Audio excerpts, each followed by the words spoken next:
Hi friends! இந்த சம்மருக்கு எல்லோருக்குமே ரொம்ப யூஸ்ஃபுல்லான கூடிய டிப்ஸ் தான் பார்க்க போறோம். அதுக்கு முன்னாடி நம்மளோட சித்தா சேனல ஒரு சப்ஸ்கிரைப் பண்ணிக்கோங்க. அப்பதான் நான் குடுக்குற ஒவ்வொரு வீடியோவுமே உங்களுக்கு நோட்டிஃபிகேஷன்ல சேரும் ஃப்ரெண்ட்ஸ். இப்போ என்ன செய்யலான்றத நம்ம வீடியோக்குள்ள போயிட்டு பார்த்துடலாம் வாங்க. வீடியோக்குள்ள போகலாம்.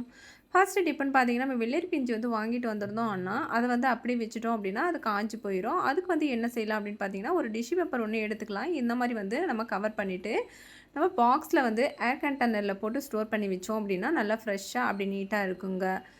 அடிக்கிற வெயிலுக்கு பார்த்தீங்கன்னா, வெள்ளரி பிஞ்சே காஞ்சு போற அளவுக்கு இருக்குங்க. அந்த மாரி காஞ்சு போயிருச்சுன்னா, நீங்க இந்த மாரி ஒரு பாத்திரத்தில எடுத்துக்கோங்க, அல்லது பாக்ஸ் எடுத்துக்கோங்க. நல்ல வெள்ளரிக்காய் முழுகுற அளவுக்கு தண்ணி ஊத்திட்டு, ஒரு 1/4 மணி நேரம் அப்படியே ரெஸ்ட்ல விட்டுட்டீங்க அப்படின்னா, அந்த சுருங்கி போன வெள்ளரிக்காய் கூட நல்லா ஃப்ரெஷ்ஷா, அழகா, சூப்பரா இருக்குங்க. கண்டிப்பா அந்த டிப்ப இந்த வெயில் காலத்துக்கு நீங்க ஃபாலோ பண்ணி பாருங்க. ரொம்பவே யூஸ்ஃபுல்லா இருக்கும். அடுத்த டிப்புன்னு பார்த்தீங்கன்னா, நான் சின்ன வெங்காயம் எடுத்துருக்குறேங்க. இந்த சின்ன வெங்காயத்த நம்ம ஃப்ரிட்ஜில ஒரு 1/4 மணி நேரம் வச்சுக்கலாங்க. அல்லது ஒரு 10 நிமிஷமாவது வச்சுக்கோங்க. வச்சுட்டு எடுத்துட்டு வந்துட்டேன். இப்போ பாருங்க, எந்த அளவுக்கு இந்த வெங்காயத்த உரிக்கும்போது நல்லா அழகா உறிஞ்சு வருது பாருங்க. ரொம்பவும் ஈஸியா இருக்கும். கஷ்டமே இல்ல. இந்த மாரி நீங்க சின்ன வெங்காயம் வாங்கிட்டு வந்தீங்கன்னா, அத ஃப்ரிட்ஜில வச்சுட்டு நீங்க அத உரிச்சு அழகா 1 கிலோ கூட நீங்க உரிச்சு ஸ்டோர் பண்ணி வச்சுக்கலாம். ரொம்பவும் ஈஸியா இருக்கும். நம்ம அப்படியே வெளியில வச்சு உரிக்கும்போது பார்த்தீங்கன்னா, அந்த தோலெல்லாம் ரொம்ப ட்ரையா இருக்கும். உரிக்கவே வராதுங்க. நீங்க ஃப்ரிட்ஜில இது போல வச்சு உரிக்கும்போது பார்த்தீங்கன்னா, நல்லா சாஃப்ட்டா இருக்கும். அந்த தோல் எல்லாம் நல்லா சாஃப்ட்டா ஆயிட்டு, உரிக்கிறதுக்குமே ரொம்ப ஈஸியா இருக்கும். நம்ம 1 கிலோ வெங்காயத்த கூட ஈஸியா உரிச்சு எடுத்துக்கலாம். கண்டிப்பா அந்த டிப்பும் ஃபாலோ பண்ணி பாருங்க. இப்போ உரிச்ச அந்த வெங்காயத்த பாருங்க, எந்த அளவுக்கு உரிச்சு எடுத்துருக்குன்னா, அடுத்த டிப்புன்னு பார்த்தீங்கன்னா, நம்ம பூண்டு அவசரத்துக்கு உரிக்க முடியாது. அதுக்கு ஈஸியா பார்த்தீங்கன்னா, ஒரு குடக்கல் எடுத்துருக்கிறேன். அது மேல லைட்டா தட்டி குடுத்துட்டு, நம்ம உரிக்கும்போது பார்த்தீங்கன்னா, நம்ம கடாய வச்சுட்டு அந்த தாளிக்கிற டைம்ல பூண்டு உரிக்கணும் இல்லையா? அந்த டைம்ல உரிக்கும்போது உரிக்கவே முடியாது. அதுக்கு ஈஸியா அந்த மாரி நீங்க உரிச்சு எடுத்துக்கலாங்க. ஆனா 1, 2 உடைஞ்சு தான் இருக்கும். ஆனா உரிக்கிறதுக்கு ரொம்ப ஈஸியா வரும். பாருங்க அந்த தோலுமே எந்த அளவுக்கு நல்லா உறிஞ்சு வந்திருக்கு பாருங்க. அவசரத்துக்கு நீங்க இந்த மாரி கடாய் அடுப்புல வச்சுட்டீங்கன்னா, இந்த ஸ்டெப்ல ஃபாலோ பண்ணி பாருங்க. ஈஸியா 10 பூண்டு கூட பக்காவா உரிச்சு எடுத்துக்கலாம். கண்டிப்பா ட்ரை பண்ணி பாருங்க. இந்த டிப் உங்களுக்கு ரொம்பவே யூஸ்ஃபுல்லா இருக்கும் ஃப்ரெண்ட்ஸ். கண்டிப்பா ட்ரை பண்ணி பாருங்க. இந்த டிப்ஸ் பிடிச்சிருந்தா மறக்காம நம்மளோட சித்தா சேனலுக்கு ஒரு சப்ஸ்கிரைப் பண்ணிக்கோங்க. அடுத்த டிப்புன்னு பார்த்தீங்கன்னா, நம்ம வேஸ்ட்டா தூக்கி போடுற இந்த பூண்டு தூள், வெங்காயத்தூள வச்சு நம்ம சூப்பரான ஒரு லிக்விட் செய்ய போறோம். நம்ம சுடு தண்ணி லைட்டா எடுத்துக்கிட்டோம். அந்த தோல இதில சேர்த்துட்டு நல்லா ஃபோன் போட்டு நல்லா மிக்ஸ் பண்ணி மூடி வச்சுக்கலாங்க.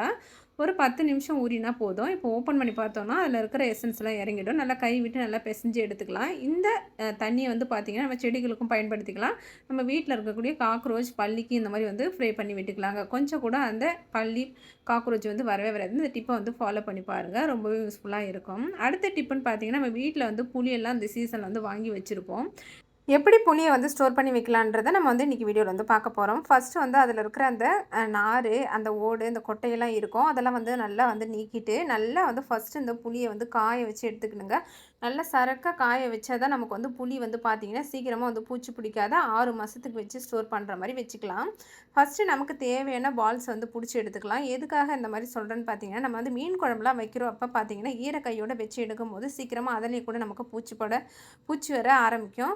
அதனால ஃபர்ஸ்ட்டு நம்ம இந்த மாரி ரெடி பண்ணி வச்சுக்கிட்டோம் அப்படின்னா, நம்ம எடுக்கிறதுக்கு ஈஸியா இருக்கும். ஒரு நாளைக்கு ஒரு உருண்டை அப்படின்ற போல எடுத்துக்கலாங்க. கண்டிப்பா அந்த மாரி டிப்ஸ் எல்லாம் ஃபாலோ பண்ணி பாருங்க. இது எப்படி ஸ்டோர் பண்ணலாம் அப்படின்னு பார்த்தீங்கன்னா, நம்ம ஒரு பானை எடுத்துருக்கிறோம். நீங்க பெரிய பானையா கூட அதிகமா புளி இருந்தா எடுத்துக்கோங்க. இப்ப இந்த பானைக்குள்ள தான் நம்ம இந்த புளிய சேர்த்துக்க போறோம். இப்ப எடுத்து வச்சிருக்கிற ஒவ்வொரு உருண்டையும் இதுக்குள்ள போட்டுக்கலாங்க. நம்ம பானையில நம்ம ஸ்டோர் பண்ணும்போது பார்த்தீங்கன்னா, நமக்கு அந்த புளி நல்லா சூப்பரா இருக்குங்க. நமக்கு பூச்சி வண்டு எதுவும் பிடிக்காது. அது மட்டும் இல்லாம பூச்சி வண்டு பிடிக்காத அளவுக்கு நம்ம என்ன இதில சேர்க்க போறோம் அப்படின்னு பார்த்தீங்கன்னா, நான் கல்லுப்பு தான் எடுத்துக்க போறேன். கல்லுப்பு ஒரு கைப்பிடி அளவுக்கு எடுத்துக்கோங்க. இந்த மாரி சேர்க்கறதுனால பார்த்தீங்கன்னா, நிச்சயமா பூச்சி வண்டு அதிகமா பிடிக்காது. இது 6 மாசத்துக்கு கூட வச்சு நீங்க ஸ்டோர் பண்ணிக்கலாம். ரொம்பவும் யூஸ்ஃபுல்லா இருக்குங்க. கண்டிப்பா இத ட்ரை பண்ணி பாருங்க. நீங்க புளிய ஸ்டோர் பண்ணும்போது ஈய பாத்திரமோ அல்லது பித்தள பாத்திரமோ யூஸ் பண்ணாதீங்க. கண்டிப்பா அந்த டிப்ப ஃபாலோ பண்ணுங்க. அடுத்த டிப்புன்னு பார்த்தீங்கன்னா, நம்ம வீட்ல ஜூஸ் எல்லாம் வடிகட்டணும் அப்படின்னா, அந்த சக்கெல்லாம் மேல ஒட்டிக்குங்க. அது ஒட்டிக்கிட்டப்போ நமக்கு ஜூஸுமே வடிகட்டும்போது சரியா வராது. அதுக்கு என்ன செய்யலான்னு பார்த்தீங்கன்னா, நம்ம ஸ்டவ் ஆன் பண்ணிட்டு, நம்ம அந்த ஃபில்டர் எடுத்து அது மேல வச்சு ஹீட் பண்ணோம் அப்படின்னா, அந்த சக்கெல்லாம் பார்த்தீங்கன்னா, நல்லா எரிஞ்சிட்டு நல்லா கொட்டிடும். நமக்கு அந்த ஹோல்ஸுமே பார்த்தீங்கன்னா, நல்லா ஃப்ரீயா ஆயிரும். நமக்கு ஜூஸுமே வடிகட்டுறதுக்கு ரொம்ப யூஸ்ஃபுல்லா இருக்குங்க. இந்த மாரி கண்டிப்பா உங்க வீட்ல ட்ரை பண்ணி பாருங்க.